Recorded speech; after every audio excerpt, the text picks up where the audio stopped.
भैया हम कलाकार राजेंद्र रवि एक बिरहा का प्रसंग देने जा रहा हूँ।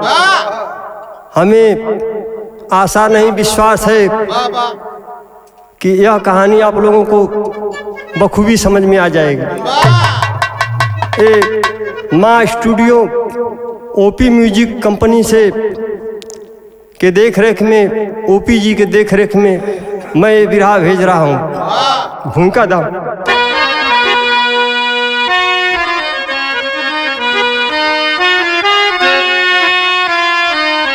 यही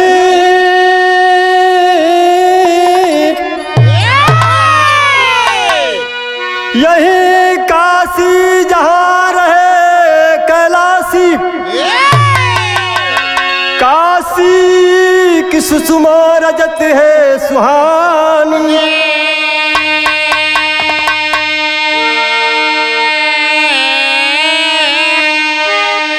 कलरव करत है जगत कब तरड़ी, जहाँ पर बह निर्मल गंगा का पानी।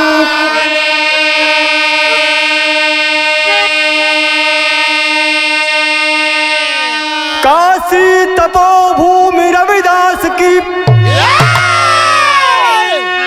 कबीरा की उल्टी सुहाती थी बानी।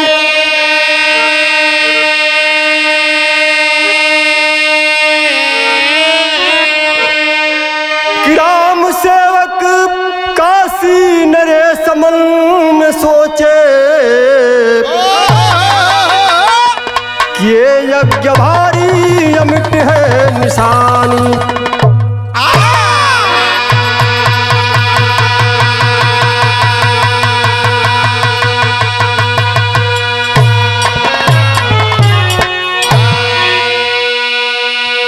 अरे भैया बताया जाता है कि यह धरती धन्य है, काशी की धरती।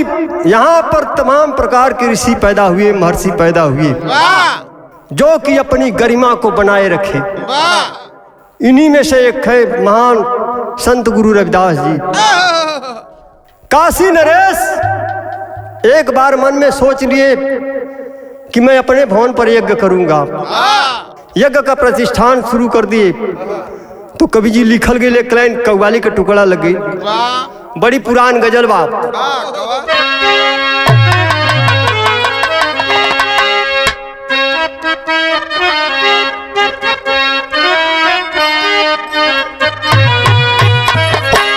आए मुसाफिर भटकता है क्यों दर बदर,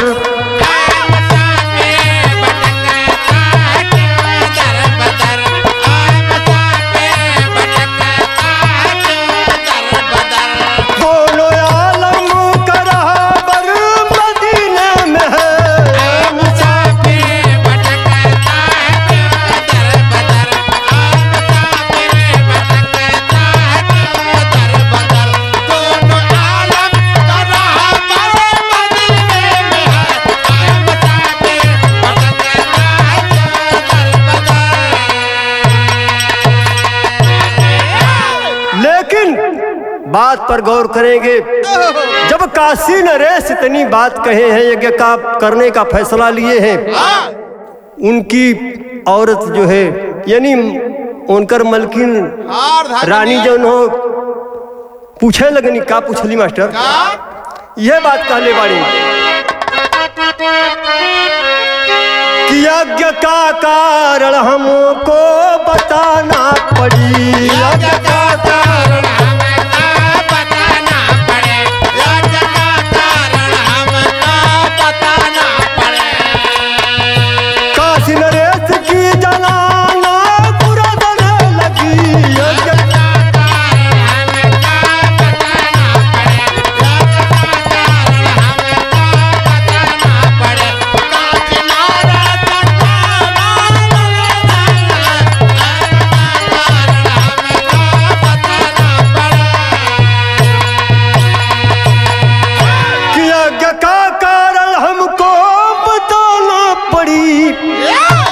काशी नृप की जनाना कुरधने लगी। जब इतनी बात काशी नरेश की औरत कहती है, ओ समय राजा एक बात कहना। काशी नरेश का कहना मास्टर? क्या कहूँ दिल में है दुख भरी आपदा, क्या कहूँ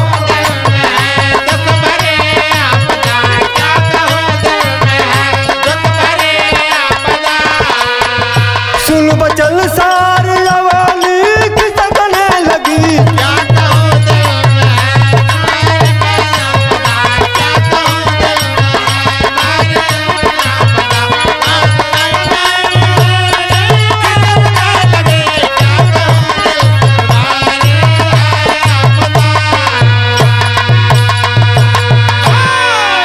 नजम का लाइन लिखल गई मास्टर।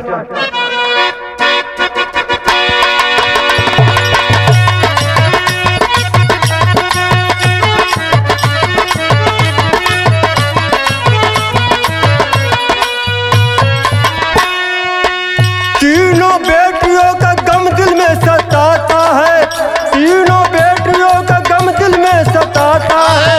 परुख में दाग लगा बात समझ नहीं आता है।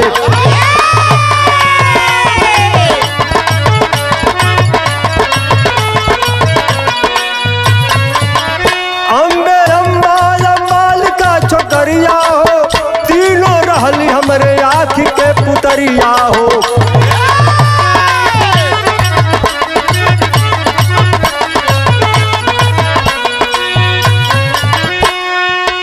आया भीषम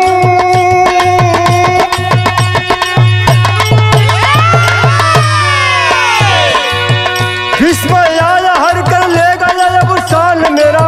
अगर न यज्ञ होगा चला जाएगा जान मेरा।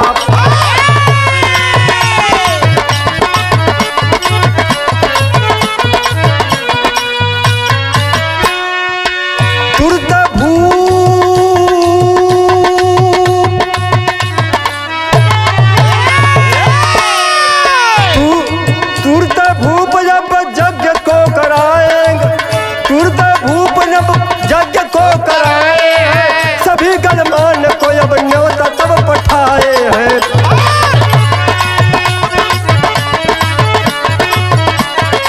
आजा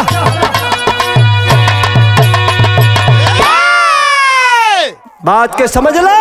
जे समय काशी नरेश सोच गए, कहने लगे कि हमारी बेटी तीनों अम्बे अम्बा अम्बालिका का हरण करके ले गया भीष्म, हमारी शान को ले गया। अगर मैं यज्ञ नहीं करूंगा तो ये मेरा जान चला जाएगा।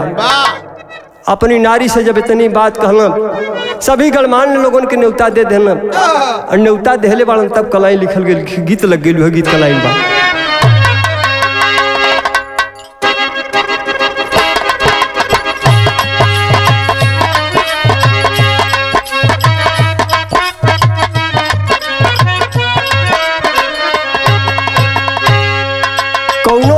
अपने मर्द के समझावत बा, मने करत बा कि ऐसा काम तू करे। का कहले बा मास्टर कि छोड़ी दा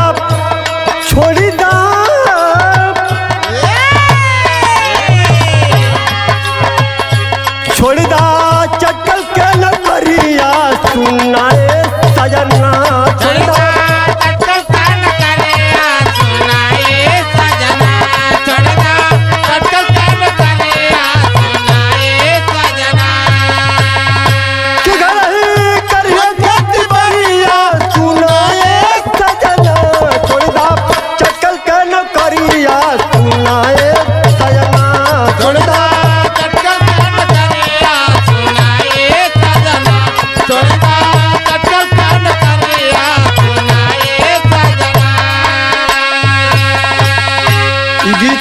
लेकिन भाव में लिखल गई, आज जब गणमान्य लोगन के न्योता देले बाड़न, वही मेरा न्योता के देले रहना। अब चलल बाड़न, जब चलना तब का लाइन लिखल गई का कि चलल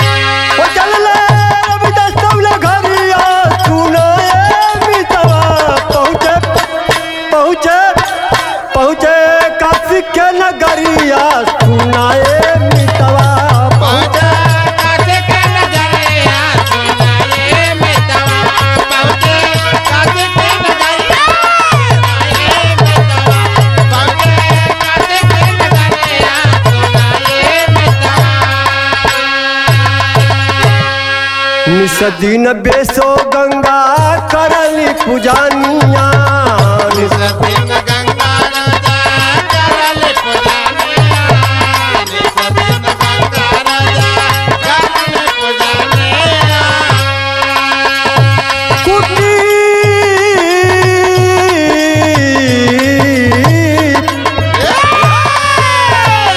कुटिया पर गइल नहीं मिले ऋषि ज्ञानिया कुटिया पे गइले नहीं मिले ऋषि ज्ञानिया कुटिया पे गइले नहीं मिले ऋषि ज्ञानिया कैली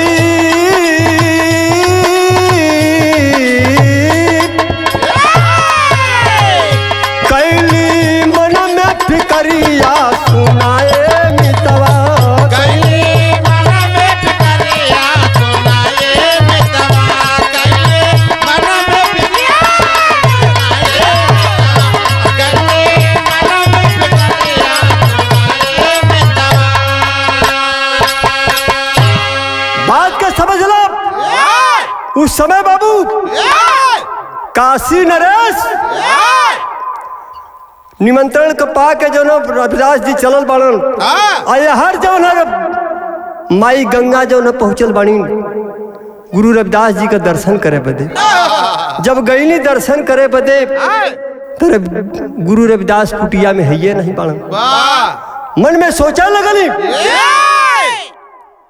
अगली लाइन मिलल का गीत लगल मास्टर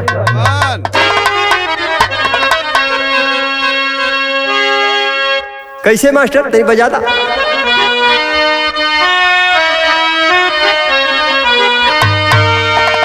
कि हमार पैजे बड़ा जहीरो जलादा और झूलाली पर उड़ाली और झूलाली पर उड़ाली जहाजिया उड़ादा हमार पैजे बड़ा जहीरा जलादा हमार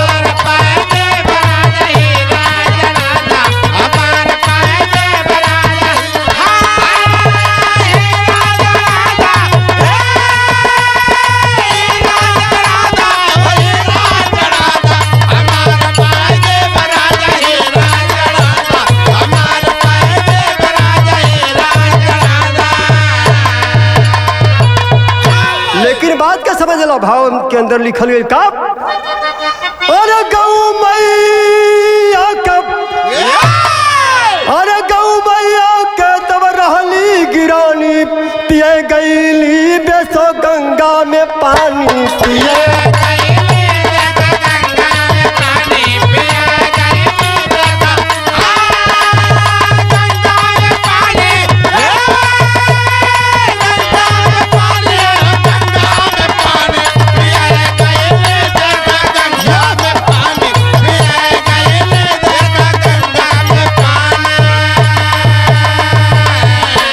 जब गंगा में पानी गौ माता गई नहीं पिए बदे ओ समय गंगा कहत बनी का गंगा रोवेली तब यशुआ के गारी गंगा रोवेली तब यशुआ के गारी गंगा रोवेली तब यशुआ के गारी पनिया न पियली पूछली उस बारी पनिया न पियली पूछली उस बारी पनिया न पियली पूछली उस बारी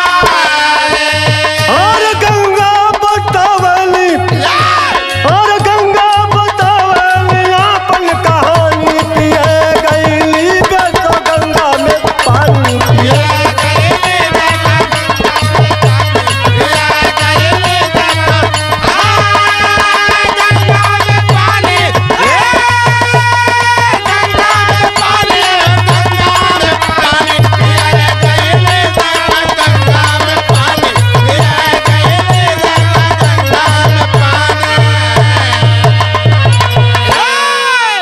आखिरकार गंगा माई गौ माता दोनों जने पानी गौ माता ना पियली कहनी कि गंगा का बदे पूर्वज बाड़ू कहनी का करिए बहिनी हम गईली दर्शन करे अपने गुरु का लेकिन हमसे दर्शन ना भयल तो लिखे गीत लगिल मास्टर वह गीत का लाइन बा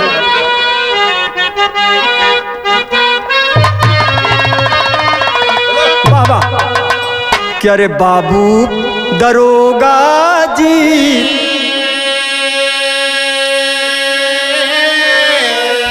कि अरे बाबू दरोगा जी, अरे कमल गुनहिया पियावा बनला मोर बाबू। दरोगा जी, कमल गुनहिया बनला पियावा मोर बाबू। दरोगा जी, अरे कमल गुनहिया बनला पियावा मोर बाबू। दरोगा जी। लेकिन बात के समझला, आज गौ माता गंगा माई से बतावत बनी का, गंगा माई बतावे लगनी गौ माता से, यह बात बतौले बानी कि हमारी बहिनी हो,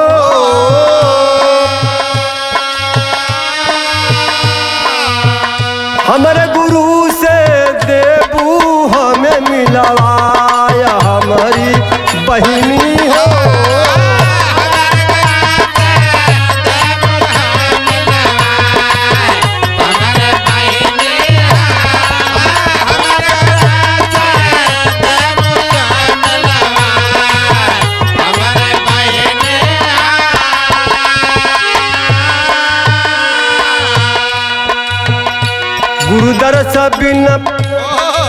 गुरुदर बिना मनई उदासल, लगत टूटी सासा।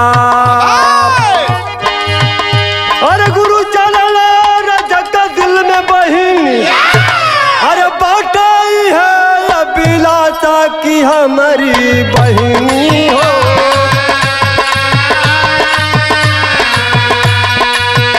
हमारी बहिनी हो, गुरु बिरह में रोएली बिलखाया, हमारी बहिनी हो।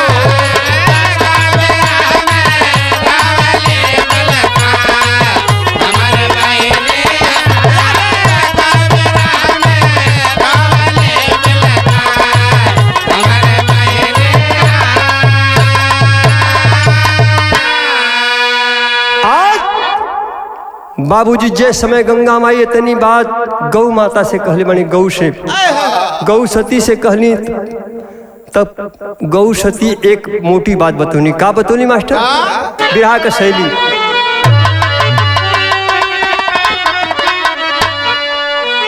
आए कि दर्शनमा रविदास के होई, अरे दर्शनमा,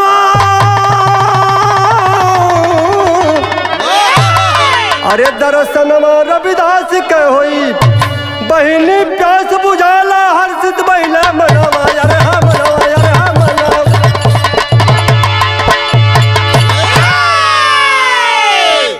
कहनी की बहिनी प्यास बुझाला हर्षित भइले मनवा, कहनी कि तू पानी पीला, ओकरे बाद जौन हुई तुम देखल जाई।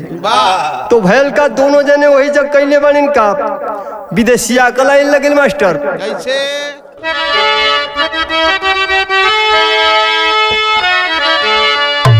कि दोनों साथी बनी गए,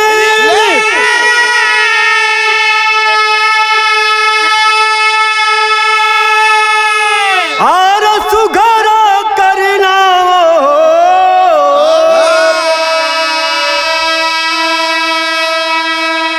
कि घूमी घूमी खोजा लगली काशी की नगरिया।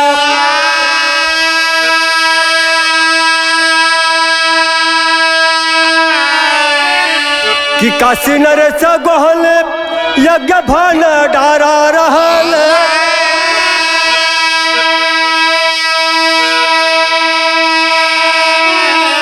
जहाँ रविदास जी से भैली दीदारिया।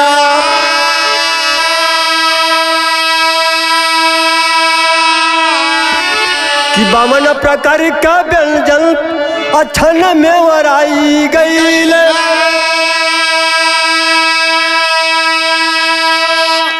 काशी नरस कमल में भैली फिकरिया।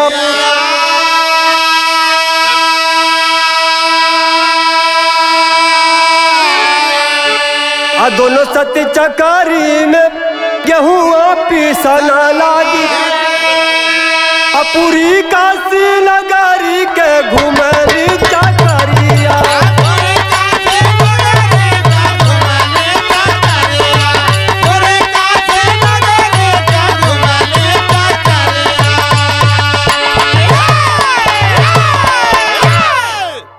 ए भैया काशी नरेश के गोहने घूमत घूमत दोनों सुंदर को रूप बनोले बनी 16 वर्ष का छोकरी के रूप बना के गऊ सती एर गंगा माई पहुंचल बानी खोजत बानी खोजते खोजते बाबू पहुंच गई नी काशी नरेश के घरे। जब काशी नरेश के घर पर पहुंचनी तो जाके देखल बना सुंदर आसन पर संत गुरु रविदास जी विराजमान थे। बाबू जा करके दोनों चरण पकड़ लेती है। यहर जौन हो भंडारा चलत बा 52 प्रकार का व्यंजन बनल वो ओराय गल। जब ओराय गल काशी नरेश के मन में बड़ा भारी फिकर भइल कि अब का करी। यहर जनता जो न खाए बदे आवत बा, अब कौन उपाय लगाई। जा करके संत गुरु रविदास के चरण में गिर के कहले बनन कि प्रभु अब लाज कैसे बची। जब इतनी बात कहना कि घबराओ मत बेटा, घबराओ मत राजन, सारा काम होगा। कहना ये तू लोगन का करे बदे हो, तनी गेहूं का जनो पिसा तनी तब। आखिरकार दोनों जने चकरी पीछे लगनी। पूरी काशी नगरी के ओ समय चकरी हिलल बा। तो भैल का पहपट का लाइन लग गई मास्टर।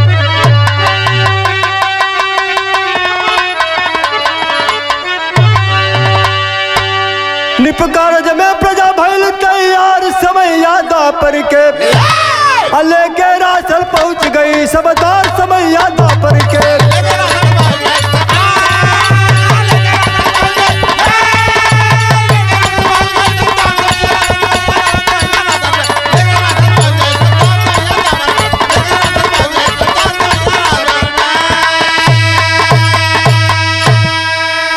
फिर से बनल पकवान भैया, फिर से बनल पकवान भैया, सभी करे निवान हो। गंगा माँ को मिल गए रविदास श्रीमान हो। गिर गई चलनिया में तुरंत उस बार समय यादा पर के। गौ माँ के सब देला तब आभार समय यादा पर के। आखिर जब राशन बनल बा पहुंच गई नहीं जो न दोनों गुरु रविदास जी के चरण में दोनों जने का आभार व्यक्त कैनी। कहनी कि हे प्रभु दर्शन तो हो गल आपका। गंगा माई दर्शन कर देनी। दर्शन कैले के बाद गौ सती का आभार प्रकट कैली। तो भैल का राशन जब बनल बा फिर से चलना चालू हो गल भंडारा। आल्हा का लाइन मिलन मास्टर।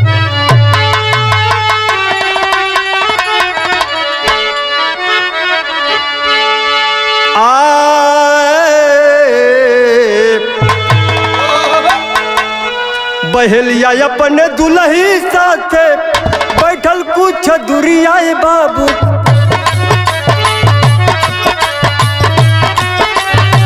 जियारा बयात कब मिली है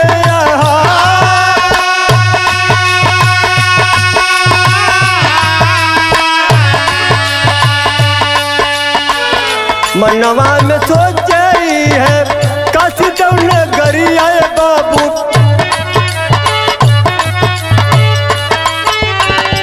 धीरा धारा रलिया कहला मनमा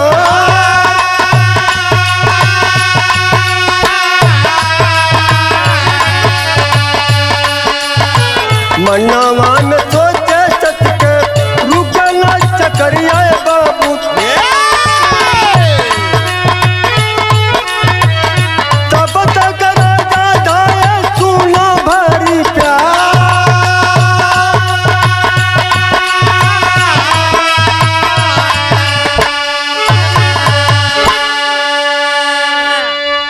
एक बहेलिया कुछ दूर पर बैठल लाल देखत बा दुल्हन के समझावत बा। कहलस कि सुना धीर धरा मन में अरे राजा हमहनों के जरूर कुछ न कुछ देहन भोजन करैयन। यार सत कर चकरी चलत बा। जब सत का चकरी चलत बा, राजा जब देखना कि एक बहेलिया कुछ दूर पर बैठल बा और वो साथ में दुल्हन लिया के पहुंच गए राजा। पहुंच के जो न तुरंत चरण पकड़ ले बाण। चरण पकड़ के यार गुरुजी आशीर्वाद देना। गुरुजी कहना कि जा देखाऊ के हो। राजा के समझ में ना आवत बाकी बहेलिया के रूप में के हो। आगे का लाइन मिलल मास्टर खड़ी।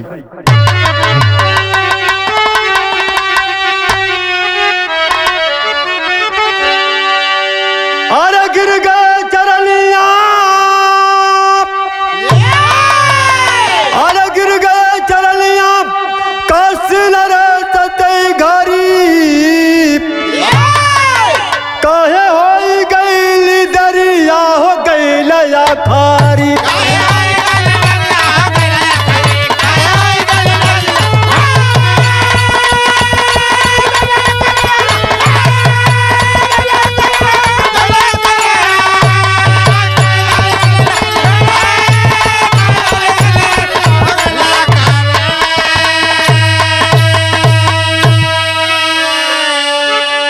कहना कि काहे देर हो गई प्रभु, आप हर बैठल बाड़ा भैल का। विष्णु का रूप पाई गई रजना, अब भोले का डमरू बाजल धर्म का सथानावा।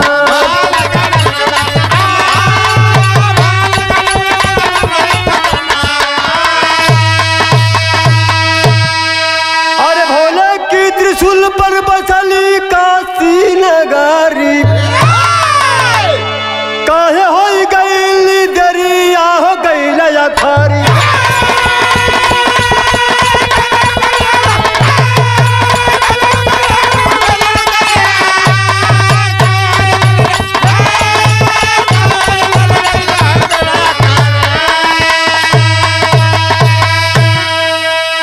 अरे भैया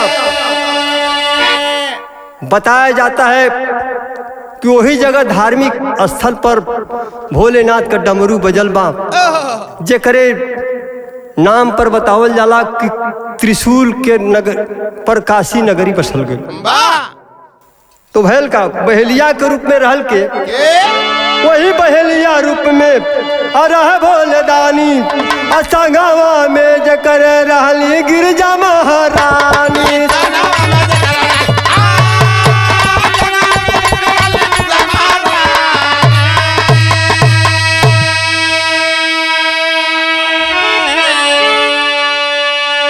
काशी नरेश संगम, काशी नरेश संगम प्रसन्न प्रजा संग नगरी। काहे होई गई दरिया हो गई लया खारी।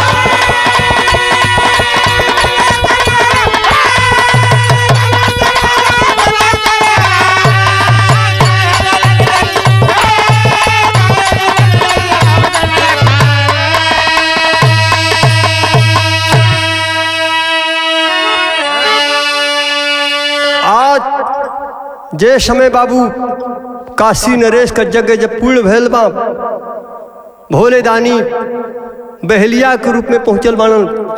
साथे में जेकरे गौरा महारानी रहनी। सारी जनता देख करके बाबू अवाक हो जाती है कि अरे बाप रे बाप, बड़ी खुशी का बात बा कि हम लोगों के भगवान भोलेनाथ का दर्शन भैल। वो के करे चलते आप बतावल जाला ना कि लोग ऐसा ऐसा चीज के भुला जाना। ये संत गुरु रविदास के मार्गदर्शन से काशी नरेश को ज्ञान हुआ। गाने का अंतिम लाइन। तो गुरु बिहारी गुरु सरजू काशी जगत से न्यारी।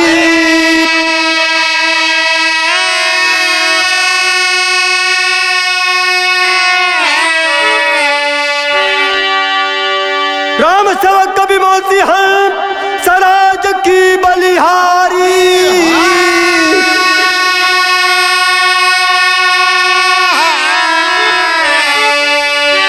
अरे दर्शन रविदास के हो